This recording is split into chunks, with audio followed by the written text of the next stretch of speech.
Greetings, everyone. Thank you for joining us today. KC clients, friends, participants, we appreciate you being here.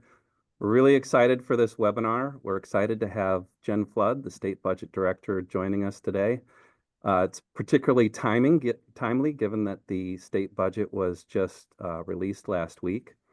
But for those of you who have not had a chance to Google Jen Flood, I just want to give you a little bit of background about her. Not only does she have an impressive background, but I think one of the most impressive things about her is her rise within the governor's office. She's been in the governor's office, I think, right from the beginning. Is that fair to say, Jen? She's been there from the beginning.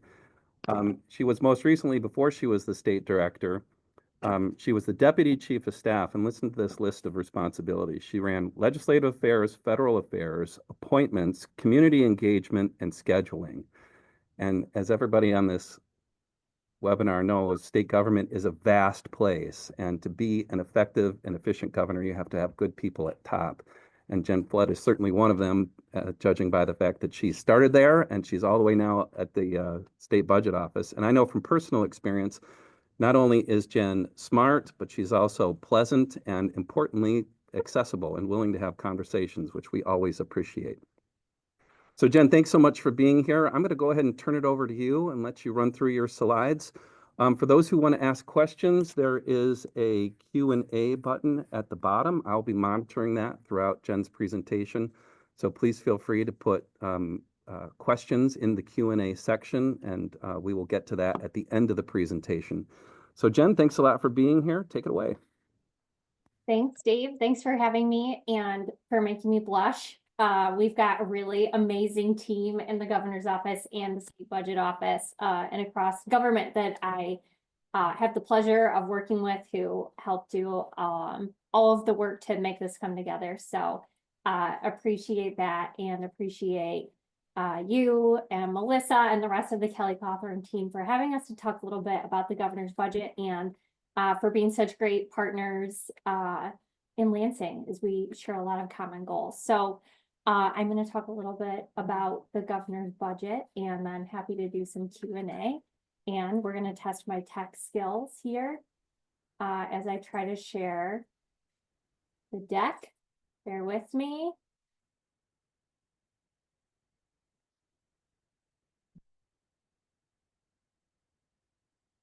How's that look? Good, Jen. Okay, thank you. So just last week, we rolled out the governor's fiscal year 26 budget proposal. For those who follow along, this is sort of a snapshot of the process. So we're here in February, where the governor's put out her executive budget recommendation. Over the next several months through May, we'll see legislative action, hearings from departments and stakeholders on priorities, while the legislature puts together their versions of the budget.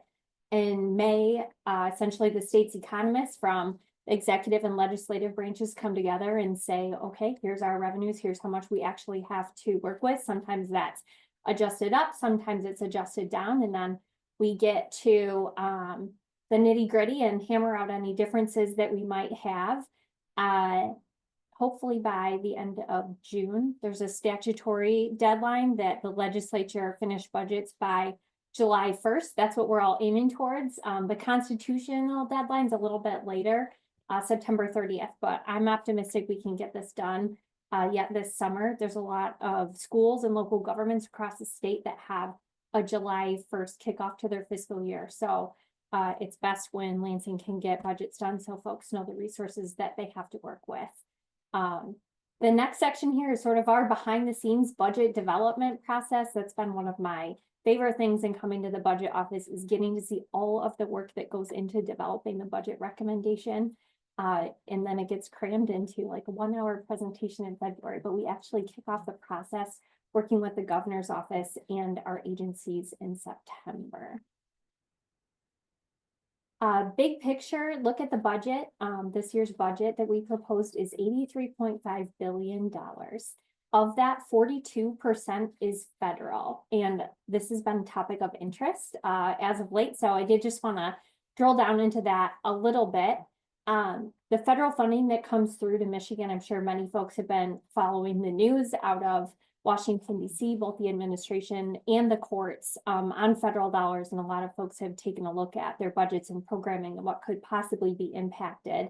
Here in Michigan, our federal dollars fund things like Meals on Wheels, Head Start, making sure our water is safe to drink and food is safe to eat. Medicaid provides a lot of resources for rural hospitals, childcare, keeping people in their homes, keeping the power on. And then also Homeland Security and emergency response as well. We've had obviously floods in the Detroit area, Midland in the past several years, the tornadoes that hit Kalamazoo and not too far outside of Lansing. So we get a lot of federal support in helping communities recover. So we're watching very closely what's happening in Washington and how changes to the budget or other programs could impact us here in the state. We've gotten a lot of questions like, you know, if this gets cut, the state can backfill it, right? And, you know, we're not sure what will happen. There's a lot of speculation, but just for sort of perspective, our rainy day fund currently has 2.2 billion in it. Hopefully we'll be closer to 3 by the end of this upcoming budget year. But when you're talking about 35 billion in federal funds, there's no way we have the resources to fill the gap. So we'll all continue to monitor closely what's happening and what it means for the state of Michigan. So back to the budget. Of that 83.5 billion, about 15 of that is general fund.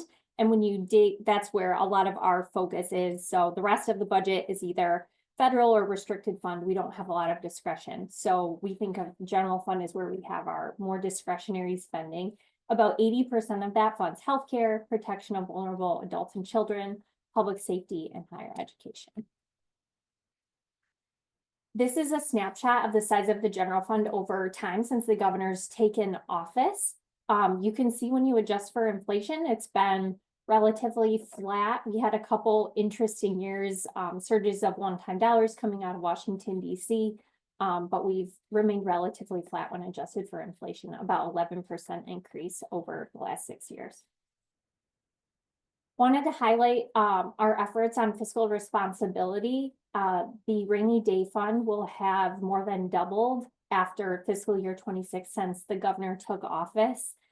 We've paid down more than $25 billion in debt. We've had upgrades to the state's credit rating. And we started a new rainy day fund for schools. So you can see that sort of stacked on top of this chart here between the normal rainy day fund and schools. After fiscal year 26 will be close to $3 billion. So we will be prepared well for whatever comes our way. Other states are not in the same position. So I want to take a minute and brag about the work that the administration and the legislature have done together.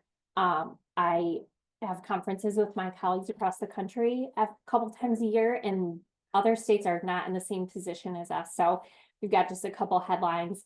Folks are looking at major cuts to programming, tax cuts, or I'm sorry, new taxes to fill deficits. And so just like to brag about the work of our team and highlight that there's a lot of uncertainty, but we are in a good position for whatever is to come. I also want to brag about a team that works in Treasury and manages our retirement assets. They consistently outperform their peers, and that means that we have additional resources to invest in our state. And so this budget year alone, we have an estimated $2 billion in resources that are freed up because of that overperformance above peer returns. So let's talk about fiscal year 26. We've got really in this budget, the governor's doubling down on the priorities she's had all along, and that's what can we do to make a difference in real people's lives. So people are worried about inflation, and state government can't solve that, but we really looked at what can we do to help people who need it most and make a difference in their day-to-day.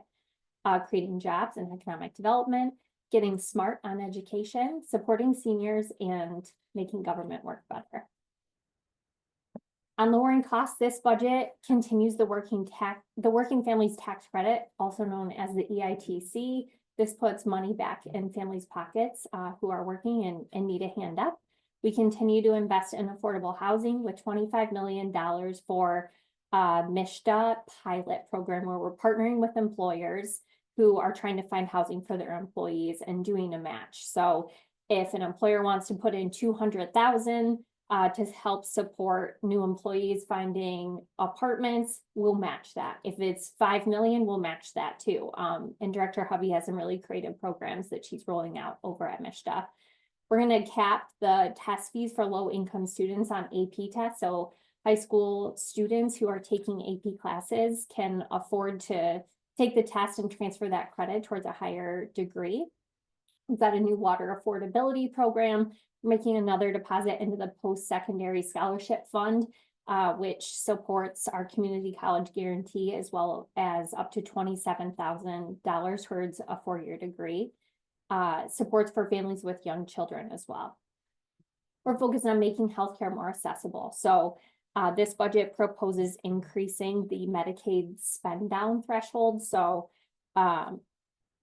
folks sometimes think of seniors who need to spend down their assets in order to move into a nursing home. With this budget, we're saying, let's help people access healthcare without having to spend down into poverty. And so that's one of our big investments here. We continue to invest strategically the opioid settlement dollars, $46.8 million in this year's budget. We are supporting a Michigan-only license to recruit more firefighters and paramedics here in the state with $3 million, and exploring expanded healthcare coverage for children. On creating jobs, we have comprehensive resources for small business. This builds on some of the investments that we did during COVID to support entrepreneurs and main streets across the state. We're proposing an investment in Eagle. This is one of my nerdy investments that I really like to highlight. The streamlined permitting. Right now, Eagle has more than 4 billion documents, pieces of paper in 3 different buildings that are really important environmental records. And so when someone is trying to do research on, say, a property that they want to purchase, or a business is getting ready to make infrastructure improvements, and they go through the process of pulling permits, people have to comb through these paper records. Eagle's been making great progress on chipping away to digitize these records, but we're proposing a surge in resources so that we can digitize all the records, which will improve transparency and also help with economic development and getting shovels in the ground faster. We're also increasing our rural prosperity grants. We're investing in the Office of Rural Prosperity as well as MDARD resources to support rural communities across the state. We've got Going Pro training grants to businesses, which helps employers train their employees to earn a certificate and higher wages. Partnering with employers to attract talent in key industries. We're proposing an expansion of apprenticeship programs as well as a major investment in CTE programs across the state. And then also taking a look at how do we remove barriers to work to continue to grow our workforce and get more people working. Getting smart on education. This year's budget proposes a new historic high of $10,000 per pupil for kids across the state. It also has additional support for students in need, $94 million, so investing in the weighted foundation allowance. We're doubling down on investments in literacy coaches and instructional time to help improve test scores and make sure that kids have the resources that they need to learn. We'll continue free healthy school meals. This saves families $850 a year. And as moms and dads know, it also saves time every morning, not having to worry about packing a meal. This is the thing that I hear most about from my family and friends who are far outside of Lansing and politics, is making a real difference. We're also establishing ongoing funding for student mental health and safety.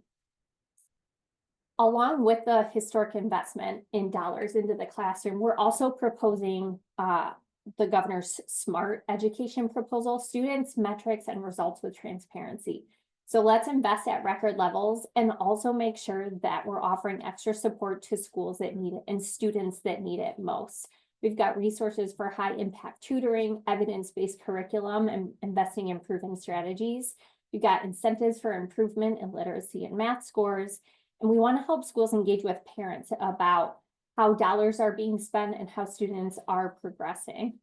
There's funding for technical support to meet some of the new requirements that we're proposing, and also putting together a centralized hub to sort of have a menu of options of best practices, tested, trusted, and proven curriculum and other practices to help improve student outcomes. On protecting kids and seniors, this budget includes for the first year the fully phased-in retirement tax rollback, which puts more than $1,000 in the pockets of seniors across our state. We have resources to do enhanced oversight at our state licensed home for the ages, as well as follow-up on complaints in nursing homes. There's $2 million in dementia support. This is a recommendation from the Commission on Aging, and an issue that impacts so many Michiganders across the state. And then we're also adding new slots at PACE sites across the state, 54 new slots. This is a program that allows seniors to continue to age in place and delay or prevent moving into a nursing home. And keeping kids safe, we have some investments that I'm really proud of to help support some of the most vulnerable kids across our state. So when we think about foster care, how can we help keep children connected to family?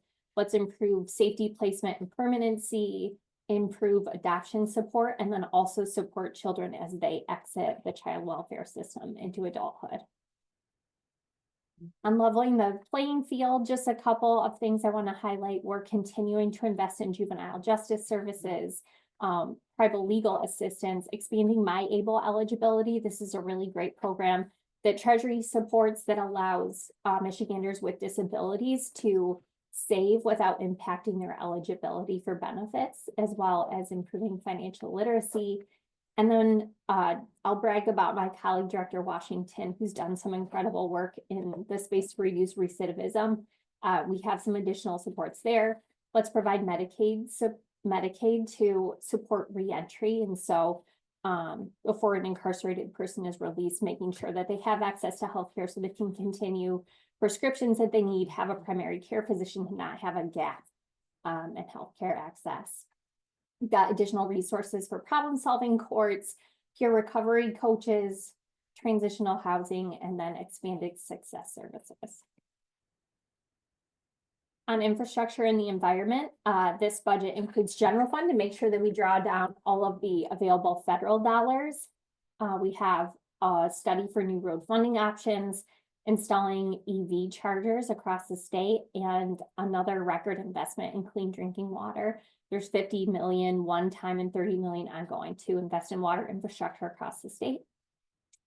I'm protecting our air, land, and water, reinvesting in state parks, protecting Michigan from out-of-state waste, restoring waterways and removing dams that the DNR is tasked with, and then also investing in plant, soil, and pest diagnostics at MDARD.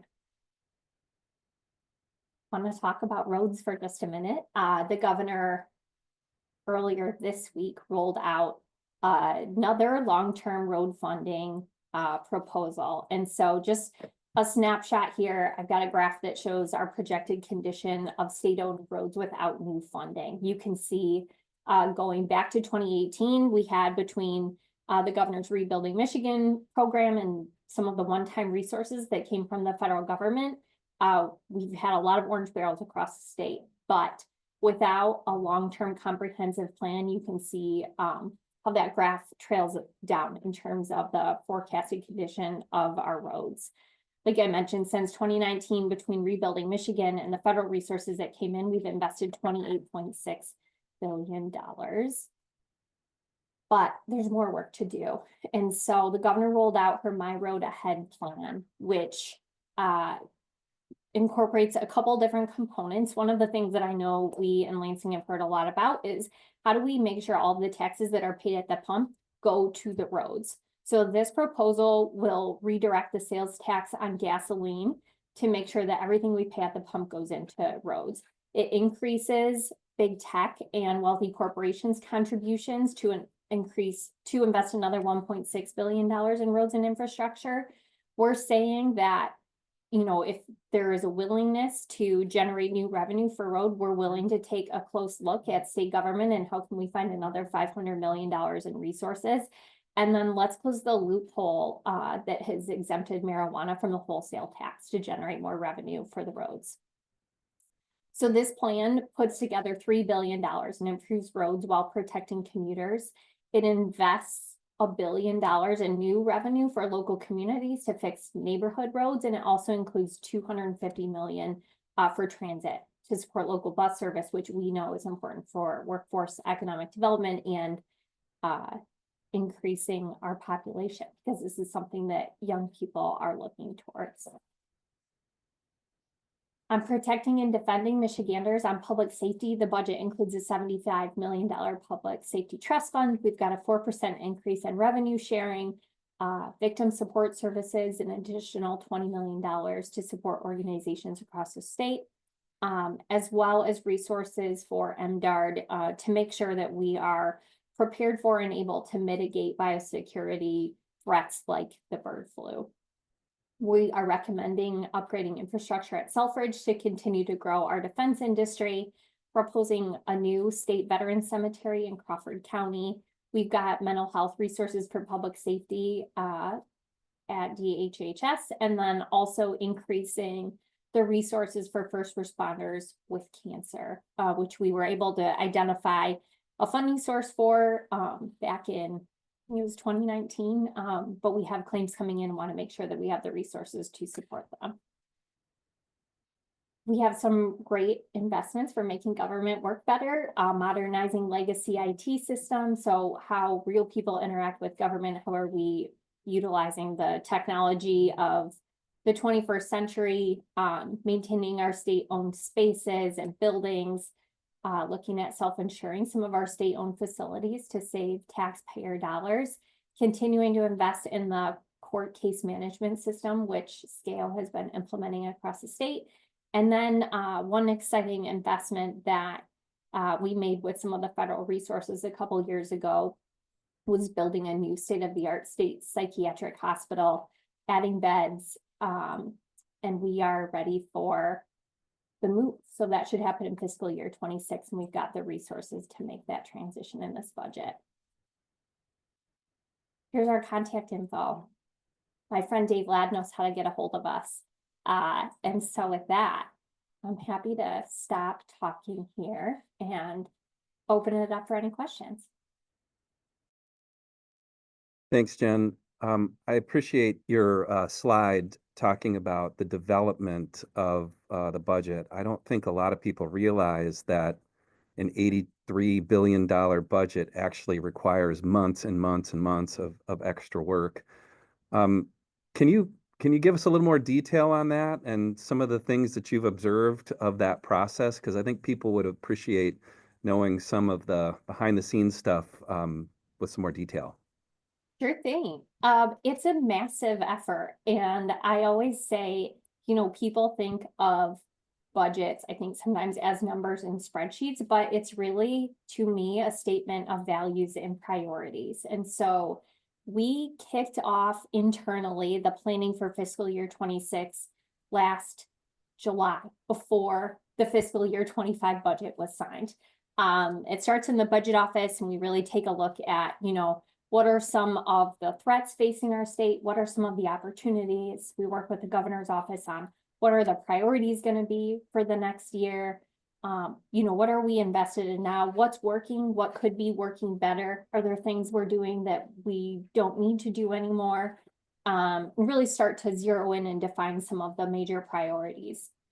Around Labor Day, we engage our partners across state government and ask the departments to start putting together PFCs, they're called. I'm trying not to use wonky acronyms, but you know, what resources does your department need to serve residents of the state and further advance the governor's goals? So those get rolled out along with, you know, here's some of the priorities that we're looking at. Please go back. Are there other ways that we could make government work better for people? How can we reduce costs for families? And so then there's a couple months of back and forth between departments and the budget office staff asking questions, researching what other states are doing, right-sizing proposals. At the same time, our team is sort of vetting, prioritizing, ranking, and we start to meet with the executive office late in the year to bring together the framework of what a budget could look like. But it's very fluid because we don't know how much money we have to work with until the January revenue estimating conference. So that year, that conference was on this year, the conference was on the 10th. And then I think within like 3 business days, we turned it into a budget. So it's a lot of getting ready and prioritizing and then making the shoe fit really quickly. So we've got a budget to roll out the first week of February. I'm actually a little surprised to hear you say that you also wait for the CREC to tell you how much money is there. We always wait with bated breath, and then it takes us a couple of days to figure it all out and what it all really means. So you also wait for the CREC for the official numbers. We do. We track monthly reports on what's come in. But Michigan has a really well-respected process where we have total separation of the people counting the money coming in and the people spending it to really like decrease the likelihood of overstatement or rosier projections. And so the treasurer and I are sort of 2 sides of the coin. And it's a really well-respected practice across the country. Most states are separated out, but there are some where both of those exercises happen in the same department. And of course, we're tracking things from a treasury standpoint, but we have the counter of what do the economists in the legislature forecast going forward. And then we sort of negotiate and meet in the middle, which I think is an important and conservative practice to make sure that we're doing best to estimate where things are going to come in. And I will also brag about our economists, but the fiscal agencies too. They've done a really incredible job of estimating where things are going to land. So we'll know more in May, but they've been pretty close to dead on time after time. Yeah, even having been around the process for all these years, it still takes a while to figure it out. Is that number over the last CREC, or is it that actually the money we have to spend, and you can be involved in this process your whole life and still have to sit back and take some time to really piece through exactly what it all is. So it really is impressive. It's incredibly complicated and they do a really great job. A couple questions from the group. How are you planning to raise revenue from the electric vehicle owners? That is a great question. The governor put out a roads proposal earlier this week. We also know that it's a priority for Speaker Hall, and we're excited about getting together in the room to work out details. We had some really great bipartisan conversations last year about a comprehensive road funding package.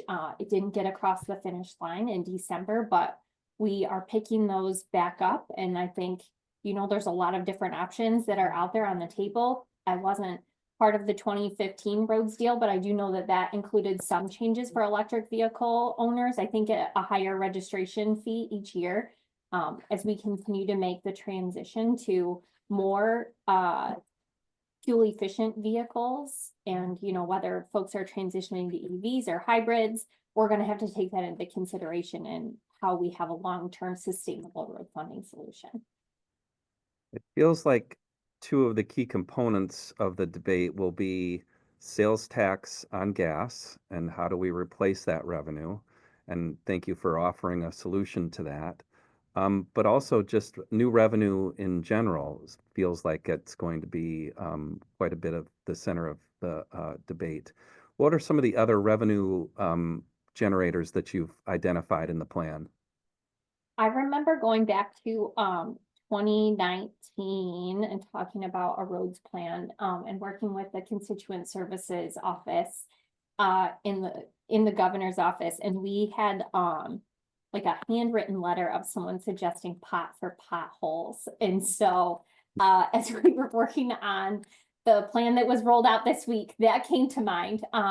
That's something that's been talked about over the years, and we don't have a wholesale tax on marijuana here in the state like we do on cigarettes and other tobacco products. So I think that could be an interesting part of the solution. Swapping the sales tax off gasoline, as you mentioned, has been a priority when we were working on a bipartisan roads package in 2019 with the former legislative leaders, SML Shirkey and Speaker Chatfield.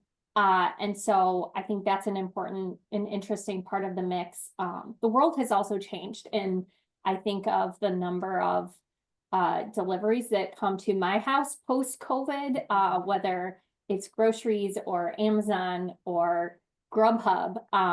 There's a lot more heavy vehicles and traffic on our streets as we're adjusting to the new economy. And so I think we've got to think differently about what that means for our local roads. A couple other questions in the chat. Now that the Republicans have taken back the House, it feels like they're instituting a new process by which the budget is going to be reviewed or debated in the House. Do you see that having any influence on the final product, or do you understand the process that they're putting in place? I've had a number of really great conversations with Chair Bolin, and I am really excited to work with her in this new capacity. I think she is taking their big responsibility very seriously, as anyone should do. And so I know that they have some tweaks to their process, but I know that she'll be a fair partner. And I'll also say that the governor has a track record of passing 6 bipartisan budgets on time. That was 4 of them with an all Republican legislature, 2 with Democrats, and now that we've got divided government, I'm confident that we can do it again, and I look forward to working with them. Yeah, for those on the webinar, if you haven't had a chance to meet Representative Bolin, she's from the Livingston County, Brighton area.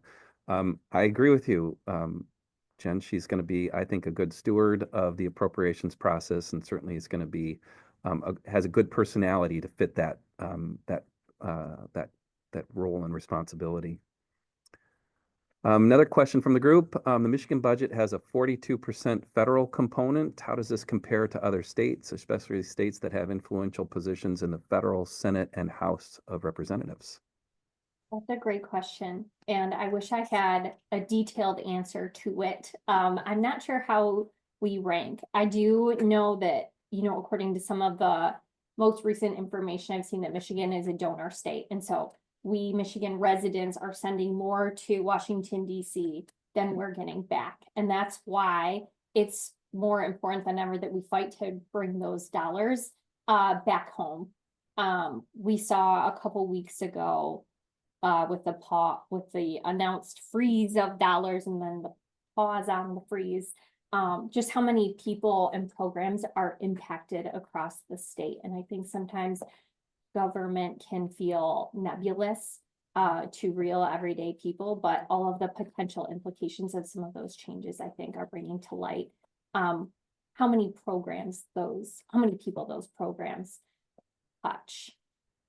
We're just going to have to watch, we're preparing for any and all scenarios. All of our agencies are closely tracking what's happening, both coming out of the White House, the courts, Congress, as we've seen some proposed budgets and what that will mean for Michigan. But there's so many potential scenarios. We've just got to be nimble and figure out what it means. It all seems to be happening very quickly at the federal level too. I feel like you can read one headline when you go to bed and then a different one when you wake up in the morning. So I imagine that it's challenging for you, but there are no real or are there real budget implications from the federal level? Meaning, can they even stop the flow of money from the federal government? For instance, they're talking about eliminating the Department of Education. Now, what does that mean to Title I funding or federal funding in the education budget? I'm not a lawyer or I'm trying to think of the right word. I don't have a crystal ball, so there's a lot out there. And like you said, you can go to bed reading one thing and wake up understanding another. But I do know, when you think of resources for education, it's about 10% of the funding across the state, and for certain districts, even more than that per pupil. And so, there's just a lot of questions. If the department is eliminated, what does that mean for programs? What does that mean for dollars? And there's the potential to have devastating impacts on our state, but we'll keep doing what we can to make sure our kids have the resources that they need. Here's another question from the chat. there is concern with shoreline and beach erosion for shoreline communities, as well as flooding. Any concerns or issues in the budget protecting and maintaining vulnerable beaches and infrastructure? Know that that's been a priority for Eagle. We had over the last several years with the pandemic, we had this incredible opportunity where we received $9 billion in federal resources one time to deploy across our state, including $6.5 billion in American Rescue Plan dollars. We had a really incredible opportunity to think about how to best invest those resources. The governor pulled together a key group of stakeholders, public sector, private sector, nonprofits, higher education, healthcare, business, to help define what some of the principles would be for how we invest those dollars. And we rolled out over about 18 months, different proposals for how to spend those dollars, make sure we're doing it on their one-time dollars, so making sure that they're one-time investments. A lot of that went into water infrastructure, went into supporting local communities to help make sure that their infrastructure is resilient to some of the changes in climate that we're seeing. And so those dollars are in the process of being deployed in communities across the state. There was a deadline at the end of December for all of those dollars to be obligated. So that means like appropriated through a budget process and then like contracts signed for how the dollars will get deployed. We had a goal of obligating all of them so that none of them went back to Washington, D.C. We don't want to further contribute to being a donor state. And so our team actually across state government obligated down to the very last dollar all of those resources. And so they're being deployed to help with climate resiliency on top of the ongoing Eagle efforts in this space. Is that true, Jen, also for the federal ARPA dollars? We're getting closer to the end of the statutory life of the ARPA dollars. So have you cataloged where those are all at and making sure those are all getting spent as well? Yes, there's so many acronyms: ARP, ARPA, SF, LRF, same program, too many acronyms. It's like 6.5 billion, and that was the deadline at the end of the year. So all of our dollars are obligated. They need to be fully spent down by the end of 2026. So our team that's been tracking all of the federal guidance and compliance and where we're at on spend are now flipping over to make sure that the dollars are fully spent, so we don't send anything back. You think there's any chance they'll extend that deadline, or any word on that? Hard to say, but we're going to try to the dollars that are in state control versus like pass-through and grants to other entities, we are on track to spend them down so that we minimize the risk of any of that being clawed back. Good. Here is another question from the group. Have you budgeted the potential cost of corrections officers going into the Michigan State Police hybrid pension system? They are part of a 9-bill package that was not yet presented to the governor, but wondering if you would include that in your budget planning. Yes, this was a unique one, a unique scenario. There were a couple of bills that are included in those 9 that would have a fiscal impact. And so the budget that we rolled out includes a reserve for some of those bills from the 102nd legislature that are in process still.